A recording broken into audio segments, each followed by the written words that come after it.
Where's my line tender right back there? Hey.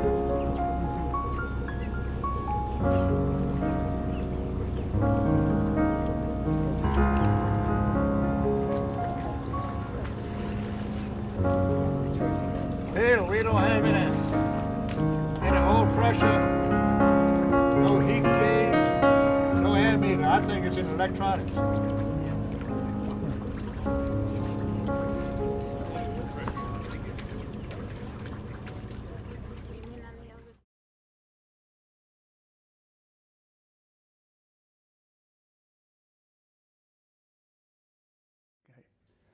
Well, I'm Frederick Ray Rogers Jr., and I was born in Hacksnake, and I had 5 sisters and 3 brothers. Lived on a farm, not a whole lot of money to be thrown around during Saturday nights or nothing like that.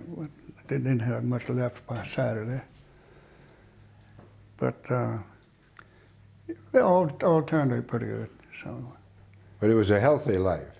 Yes, yeah, all of us had our jobs in the afternoon. Well, I had to feed the pigs and milk the cows, and the kids had to bring, the other ones had to bring in the wood for the night. And I mean, it was all, and the water. We didn't have an electricity in Hacksnake till 1942, I think it was. And so it was strictly, lived on a farm. My dad was a carpenter. How did you get to working on the water? Well, first, I think the second year I was in high school, I got a job with Nelson Mitchell fish trapping. And that's how I got started in the summer.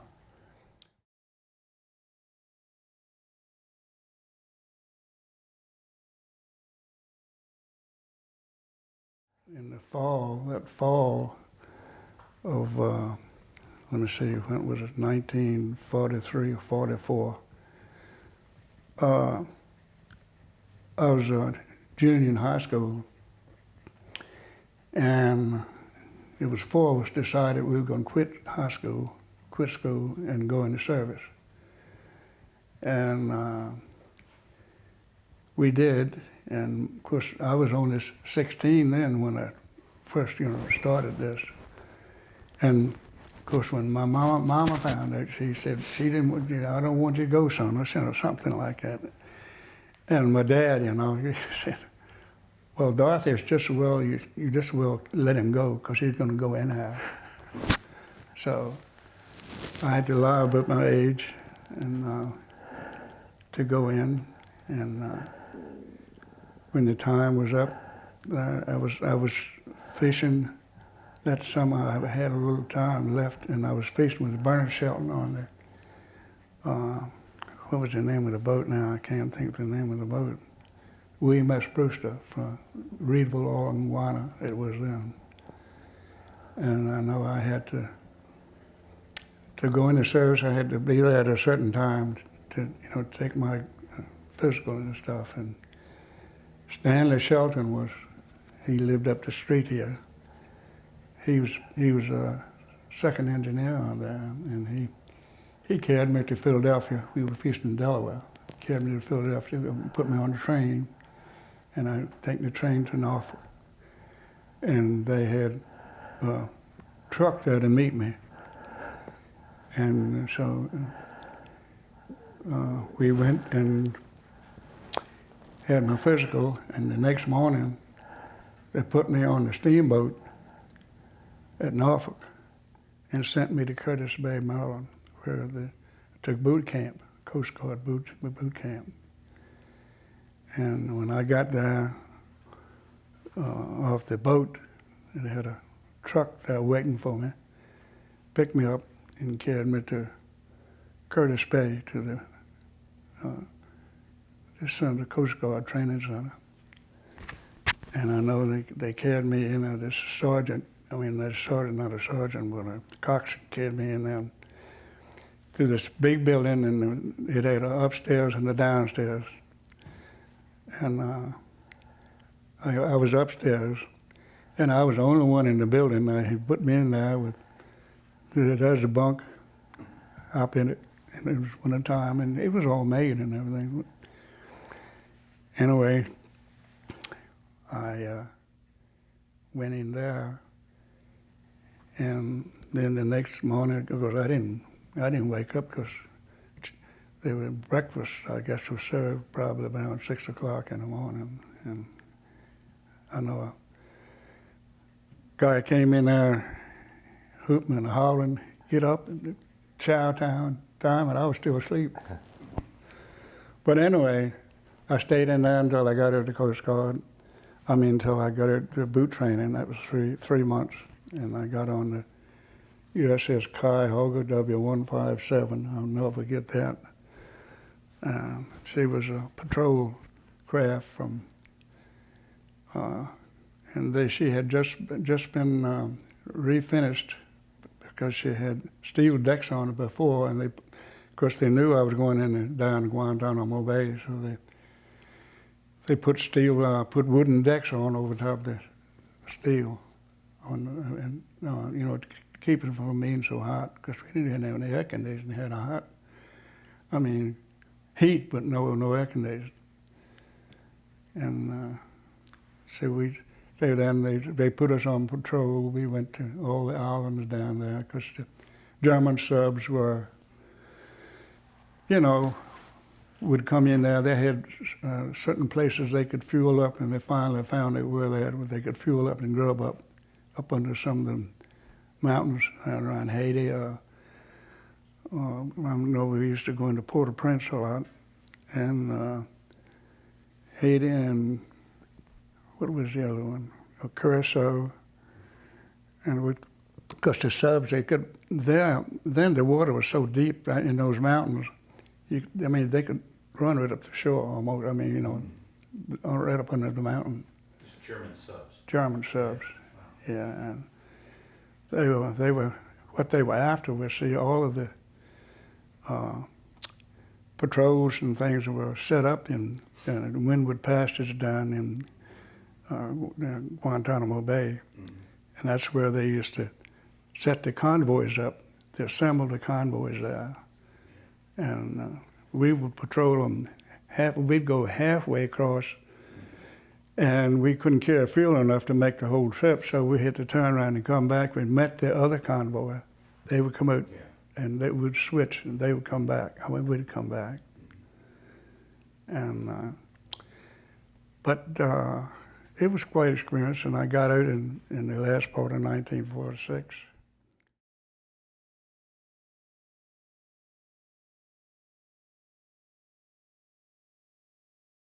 Then I went to Baltimore, went to school on the GI Bill, and worked at Merrill Drydock as a crane operator when I first got there. And I stayed there until they went out of business. And then Captain Morris Haney down in Hex, he lived in Baltimore. Anyway, he found out I was up there, and the Drydock was going on to strike. So he got in touch with me, wanted to know if I wanted to go fishing on the fish boat. And I said, I got to think about it, and I said, yeah. So I went with him for 3 years and fished up there until I became mate. And then 2 years later, I got my own boat, the Mermidor. She was 155 feet, and we were fishing out of. Then we were fishing out of Port Monmouth, New Jersey. No refrigeration or nothing. Then we didn't have any refrigeration. Nobody did. So then I stayed up there. I fished up there for 6 years, and then fishing got so bad they had to close the plant down. And I came home, and that's when I went trapping, fish trapping with Captain Walter Billicum. He helped me, to rig the nets and stuff like that.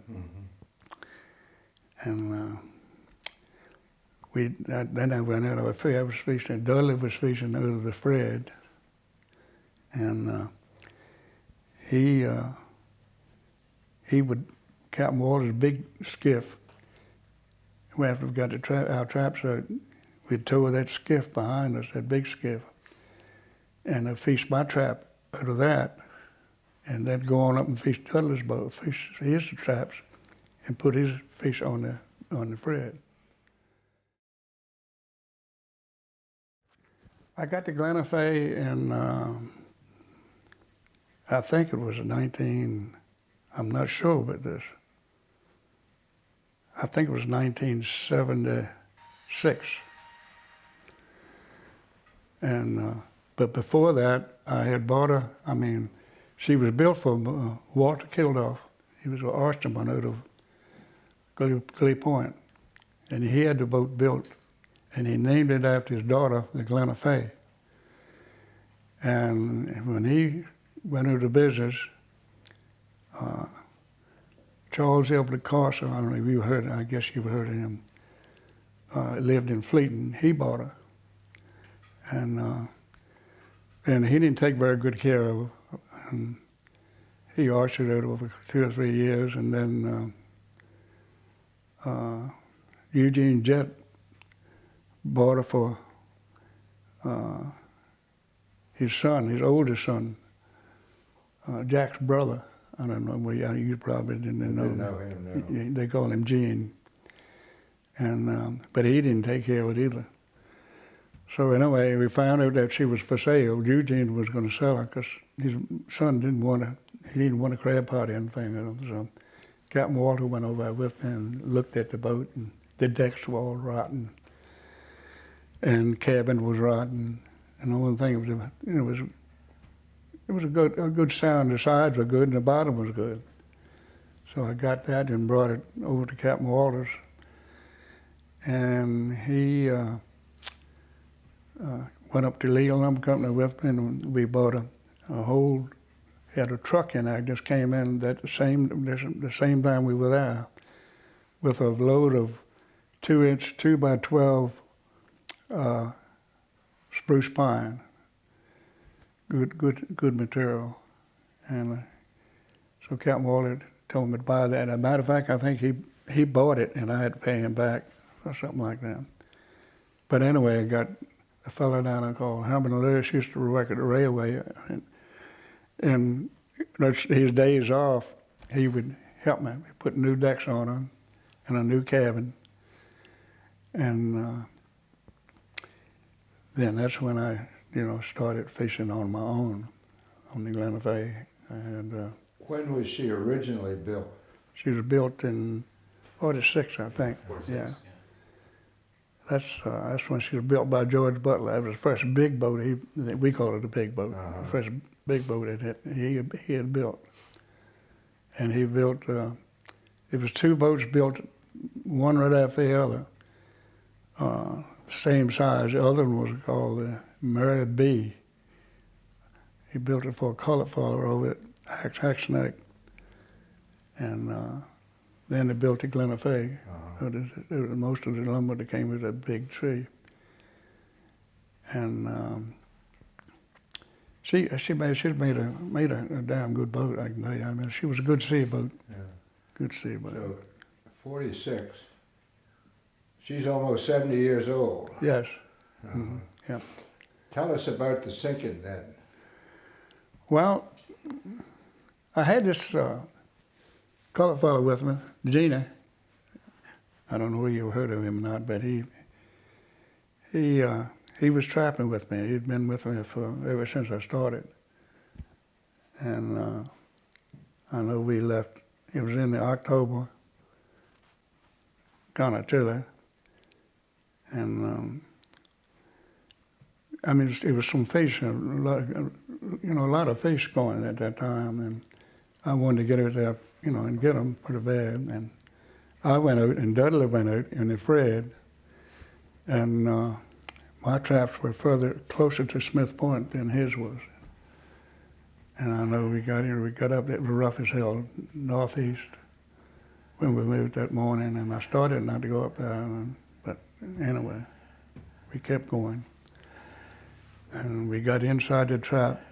and you know how we did that with a little skiff, got in there with the skiff inside the pocket, and we're webbing around, and you know, I mean, it was rough as hell. I mean, it shouldn't have been up there to start with, but I could hear this. You heard of the three C's, you know, come together. Tom, Dick, and Harry is what I call them. I mean, every once in a while, one of those big C's will come by, and I could hear it coming. I said, "Hold on, Janet," you know. And so we did, and she went up and came down a couple of times, and all at once I heard this crack back in there. The stake had broke off that she was tied to at the stern, and at that time I told Gina to turn her loose, you know, throw the net back. And but before we could do that, well, she got up and came down on one of them stakes that had been broke off. That was about 1.5 feet under the water. And the first thing I know, I looked, and the stake was up inside the boat, up above the engine box. And she just, before we could get out there, I got over and got her on the boat just as quick as I could, and went up and grabbed some coveralls and stuff, and tried to get back there in time enough to, you know, plug the hole. But Gina said, "Captain said you better get off her. She's gone."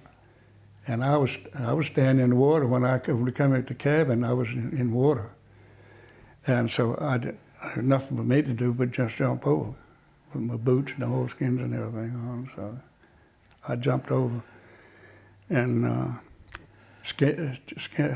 Gina was in the skiff, and I said, "Come to me, Gina." And he said, "Captain, I'm coming as fast as I can." So we didn't have anything in there but an oar, one oar.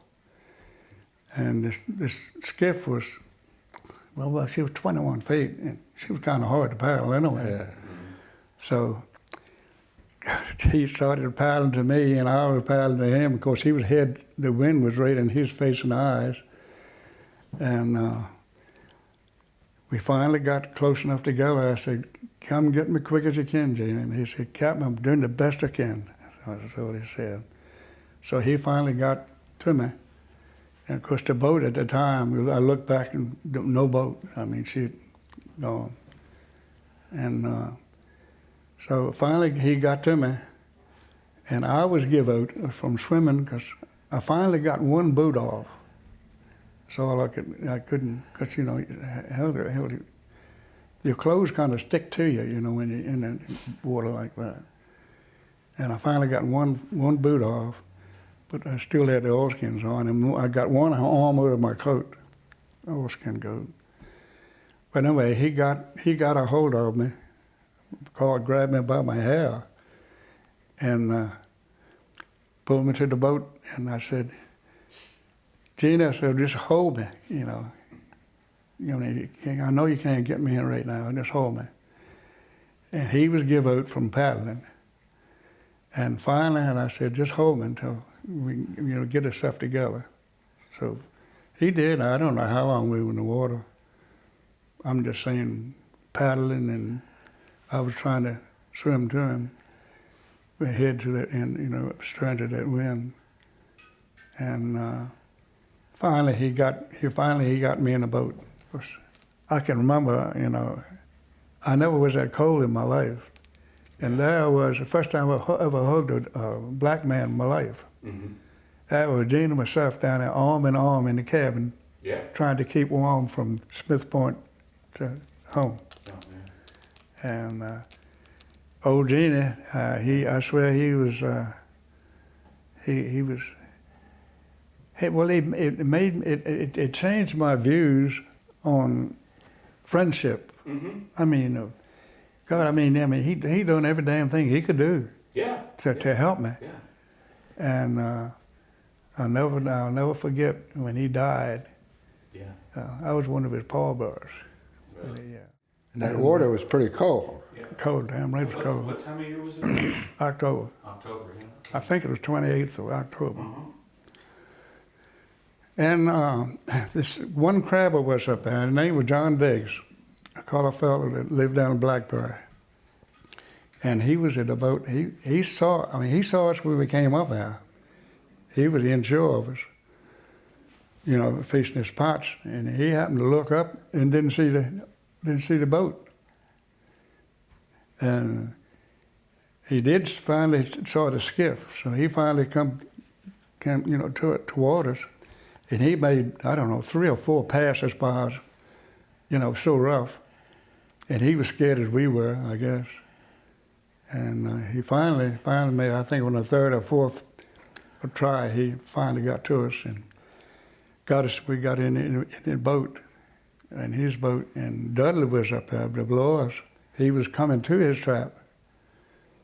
And so I asked John if he'd carry me down to meet Dudley, and he said he would. So, and my God, I know Gene and myself, we got cold, got down that cabin.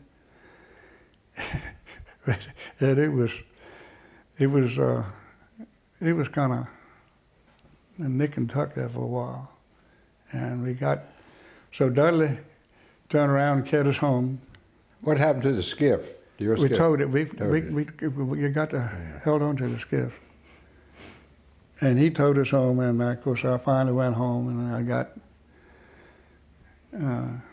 home, and God, I'll never forget it. I broke down crying, and Rod didn't know what was wrong, you know. And finally, there was both of us crying. She was holding me in her arms, and it was kind of tough out for a while. But anyway, we went. I changed clothes and everything, and went on over. They said, "Come on over to Captain Wallace," and we're getting a Dudley and going down and look. So we went over there, and Captain Wallace wasn't home, but Fred was. Fred was there. So we got into Dudley and went up there, but it was so rough. We finally found the boat, but she had turned upside down, and all we could see was about a foot of her stem is all we could see. And I guess she had stuck her mast in the mud, we think is what it is. Mm. So it was too rough, there's nothing we could do. So we came back in and went out the next morning. But in the meantime, we didn't know what to do. And I happened to think about David Kane. I don't know if you know David Kane. I do know David, yeah. David Kane, you know him. And he was diving, you know, he could dive. Yeah. And so I went up to his place. He didn't have a phone, and found him. And he said, and I told him the situation, you know, what it was, and he said, well, go up to the Tidewater tire place up in Luttsburg. Said, go up and get all the inner tubes you can get, you know, big and small, and bring them down the road. Said, I got a compressor at home, and I'll give that, and we can pump up some of them inner tubes when we get up there. So the next day we went up there and had all these inner tubes and everything. So what David would do, we think I finally got that close to her, found the boat and got that close to her, and he would take an inner tube, and he had a tank on his back, and he would carry it down. He started tying those inner tubes. He'd get down there and tie that inner tube to the boat, to mast, to cabin, anything he could find. And he would take the compressor and blow the inner tubes up down there. Yeah. Then he'd come back up and get more. And finally, he got enough under her to get her up. She came up sideways. And we got her up there so we could see the boat. We couldn't get her all the way out the water, you know, to get anything to it. So we towed her home like that. It taken us on her side? On her side, taking us about 3 hours and a half to her home.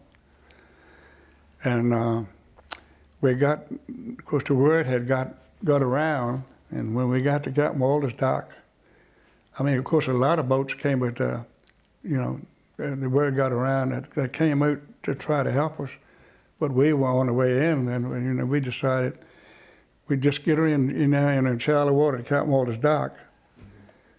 And so that's what we did. We got it in there close enough, and Ben Thompson, he found it out, and he had his diving rig too. So we got a piece of plywood, and he went down and nailed that piece of plywood up around that hole, and it was not quite dark, but almost. And then Dudley got with the Fred. He went down and finally got the mast. She was still laying. They could find the mast, and he tied a line around her mast and came ahead on her easy and uprighted her. And that patch held on up that we put up under. And we get on over to call George Butler. Well, I think, yeah, because the old man was there. And he went down, he had the railway all clear for us, and we went over there and finally got her up. And you never seen such a crowd of people.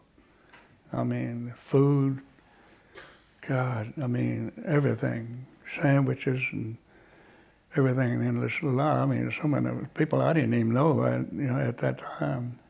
And Alan Haney, our next door neighbor, he came over. And he said, asked him, was there anything he can do? I said, well, we got her up on the railways. I said, I don't know what it's going to take to get the engine started. They had the diesel in. And he said, well, I'll take care of that. Said, I'll have some men down there the next morning. And he did. He had 4 men down there when I got there. And right by 12 o'clock, they had the engine purring like a kitten.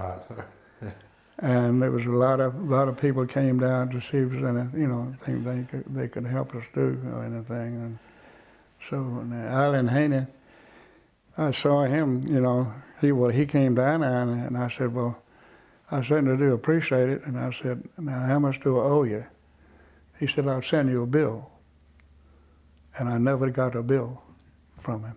He did it for nothing, but the boat stayed up there for about 2 weeks, because they had to put a new horn timber and new sister Kilsons and everything had put in, and the stern I got some pictures of it at home, of the stern where they tore the stern out, that's like brickwork, how that was put in there. And they got it, they got all that back, and we were missing one piece that we couldn't find. And I guess it floated away. And then in the meantime, Carl Crosser, he had a boat, and some of the boys, him and Tommy Williams and old man Thomas, they fished the traps for me, so I didn't have to worry about that for about 2 weeks until I got her going. So there was more damage to the boat than just that hole? Yes. Yes, because see, she was laying, and evidently her mast was in the mud, and her stern was on the bottom. Oh. And it just had the sea, just slacked all that up. And some of, just like I say, we found one piece is all that what we needed. And put everything back together, and all of those pieces of wood are still in there. Really? Yeah. I mean, it was quite an ordeal. Like I said, shouldn't have been up there to start with. It's too damn rough. But money will make you do things you don't want to do. I wanted to get the fish. The need to make money is what you said. Yeah. well, that's a nasty spot anyway, up there close to Smith Point, isn't it? It is. It's one of the roughest places. There's shoals, they got shoals, and it's exposed and everything. That's right. Yeah, you can feast down here a lot of times that you couldn't feast up there. But that's where the fish were, so Yeah. that's what you had to do. I don't know what else to tell you, but She's still fishing. She's still fishing. Here we are in 2015, Yep. and she's still fishing Yep. and going to keep fishing. I sure hope so.